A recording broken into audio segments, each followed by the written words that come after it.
Gojo will be back. It's something that cannot be avoided. Gojo, even if most fans don't want to hear it, he is the selling point for Jujutsu Kaisen. Like, he's the most popular character of the series even after his supposed death, and even during the time that he was sealed in the prison realm during the Shibuya incident arc.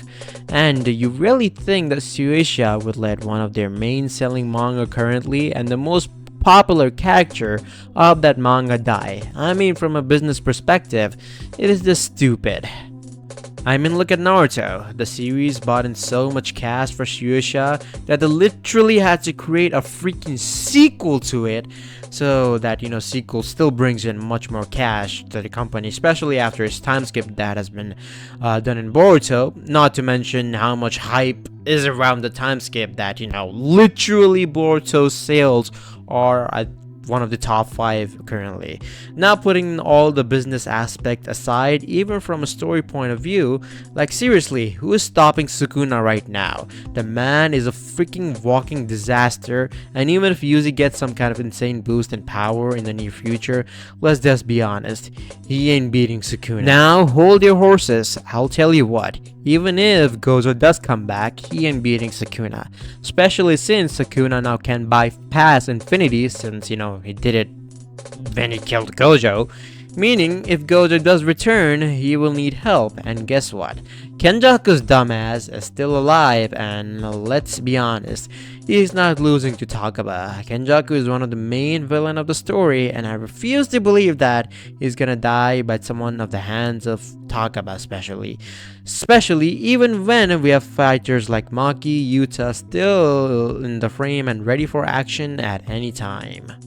The recently released manga cover for Jujutsu Kaisen, where Yuji, Sukuna were on one side and Kenjaku and Gojo were on one side, made fans come up with the theory that Gojo is going to be one to put Kenjaku down for good, and Yuji is going to be the one to put Sukuna down for good. Now, putting aside everything that's come up till now let's just be honest, every sorcerer doesn't die without any regrets. And if I had to take a guess, Gojo, his main regret would not be not losing to Sukuna or not being able to defeat Sukuna, but his main regret would be that he couldn't put his best friend's Geto's body to rest. We can't also forget the fact that the location of Gojo's body is still unknown, and Shoka and Yuta are both people who can heal others via reverse curse technique, and I would say the chances are pretty high that they might be able to bring Gojo back, especially since we literally have seen much crazier things being healed in the series, like, not the fact that Yuji's heart was literally ripped out and healed, not the fact that Yuta did kill Yuji and brought him back to life, not the fact that fucking normal curses can literally heal limbs like all the way through.